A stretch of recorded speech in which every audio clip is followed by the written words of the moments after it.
You are invited to join our reluctant heroes as they embark upon an amazing journey in search of the light.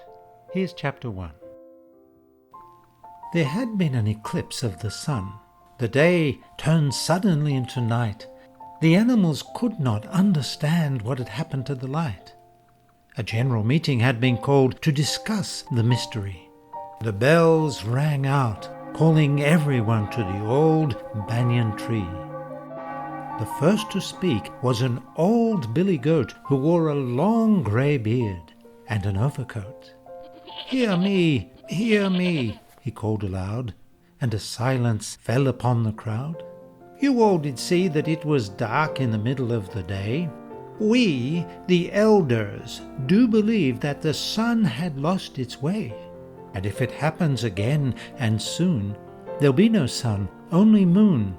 There'll be no day, only night. It could mean the end of light." A panic surged through the crowd. "Oh no," said the doe. "What now?" called a cow. "I fear the very worst," a little deer loudly cursed. "What shall we do?" asked the cockatoo. "We're out of luck," replied a duck. "I hate the dark," chirped a lark. "I hate the dark, I hate the dark." And then a loud voice near the rear called out for all to hear. "We must not accept our plight. We must go off in search of light." They all agreed, of course, and all heads turned to Ned the horse. "We'll go to the forest, where no one has been," said Ned. "We'll follow a path which no one has seen. We'll do whatever must be done to save the light, to save the sun." "We must not fail," said Sam the snail. "I'd like to go, but I'm too slow." "It was my idea, so I'll volunteer," said Ned the horse. "I'll go, of course." "I must break this coward's habit. I guess I'll go," sighed Peter Rabbit. "I'll join this gallant company. I'd like to make it number 3, buzzed Bert the brave little bumblebee. "All we need is one more. Who will be number 4? "I'll come," said Molly Mouse, stepping forward with a little bow. "I just hope we get back somehow." And so the fateful 4 were chosen.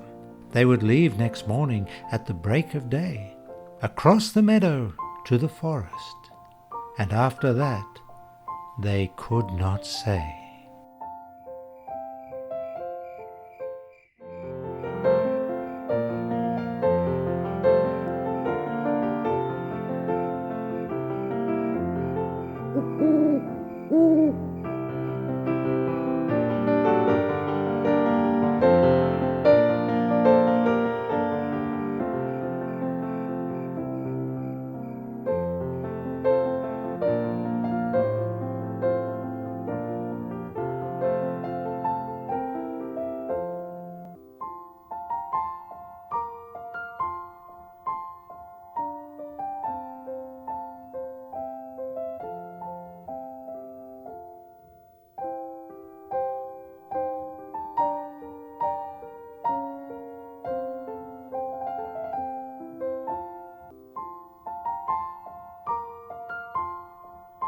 In Search of the Light, written by Leonard Jacobson, illustrated by Fiametta Doji.